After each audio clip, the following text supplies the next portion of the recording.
deux plaques glissantes. D'un côté, ça permet de glisser sur un tapis et de l'autre, comme c'est le cas ici, sur un plancher de bois franc. Donc, à ce moment-là, je me suis dit, comment on peut reproduire ça si on n'a pas cette pièce de matériel? Et là, à ce moment, facile, musculation et bas blanc. On n'en a besoin que d'un.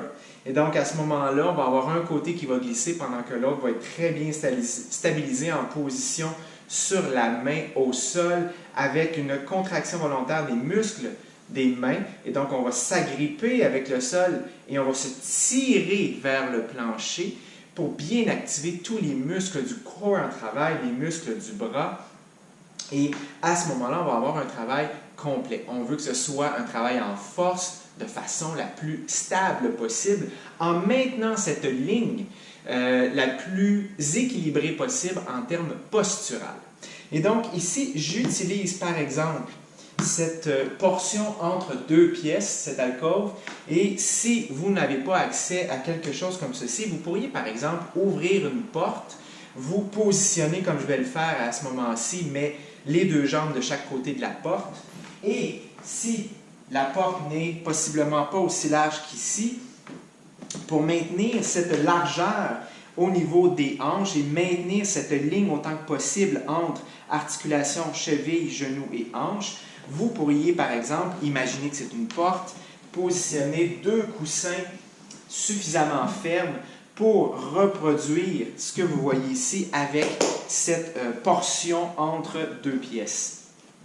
Donc ici, je me positionne de façon à faire un push-up sur genou, demi-pompe, et je vais faire ceci. Là, comme vous voyez, c'est pas mal ma largeur des hanches au niveau des genoux.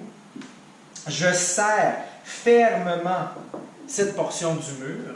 Je suis en position avec les mains sous les épaules, coudes barrés, et je débute en faisant deux petits cercles sans débarrer mon coude. Donc, j'ai un bon travail avec ce mouvement circulaire. Je ferai évidemment les deux côtés, toujours en gardant ma posture la plus stable possible. Je fais les deux côtés. Là, je change mon bas de main.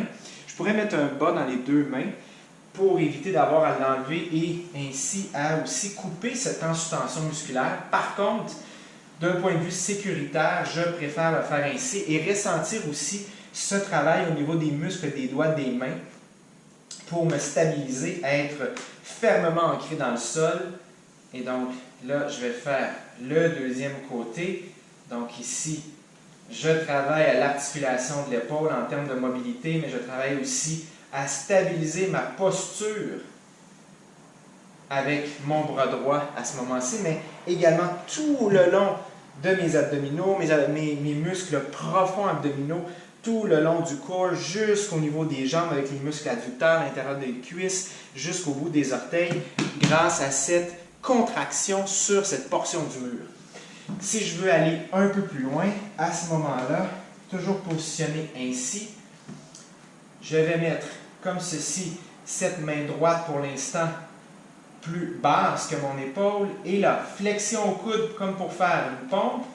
Je glisse la main avec le bas au sol, j'essaie de garder mon bras droit, le coude barré, et je reviens en position centrale, du moins du côté gauche.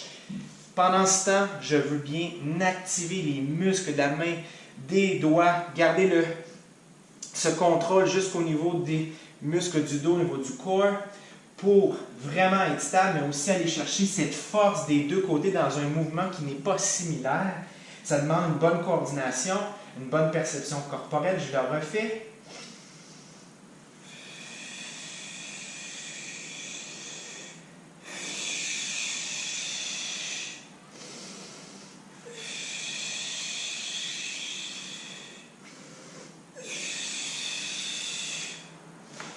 Donc, ça travaille très fortement l'ensemble du tronc, l'ensemble des muscles des membres supérieurs. Et en plus, si on a cette perception corporelle et cette capacité en contraction musculaire volontaire, de bien engager les muscles de l'intérieur des cuisses pour vraiment tenir ça tout serré, on a un bon travail des pieds à la tête. Évidemment, avec un bas, si on a chaud, bien là, ça peut devenir un peu humide, ça glisse moins bien, comparativement, exemple, à une pièce d'équipement comme celle-ci, mais dans les circonstances, ça fonctionne quand même assez rondement. Si je voulais le faire justement avec ces pièces d'équipement, eh bien là, comme je n'ai pas justement cette humidité-là, et au niveau justement de la stabilité, ça va aussi très bien.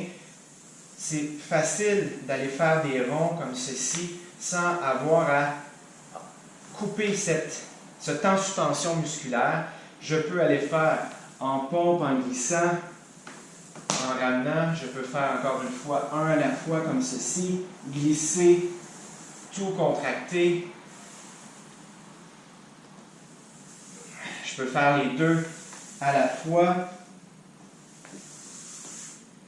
Évidemment, à ce moment-là, c'est un peu plus difficile d'aller chercher cette capacité en contraction musculaire volontaire des muscles des mains pour en ressentir toute la répercussion positive sur l'ensemble du corps, mais ça permet en même temps de travailler de façon différente, de varier justement les plaisirs et le travail pour aller développer ses compétences physiques de façon différente. Donc, soit on a cette petite pièce de matériel qui est très très peu dispendieuse, prend peu de place, donc on peut mettre ça un peu dans n'importe quoi pour l'emporter avec nous au besoin, ou bien un simple bas blanc ou de couleur, c'est pas une obligation, et donc à ce moment-là, on peut travailler de belle façon nos compétences au niveau du tronc, au niveau des bras, des épaules, pectoraux, et c'est assez simple, ça peut se faire n'importe où.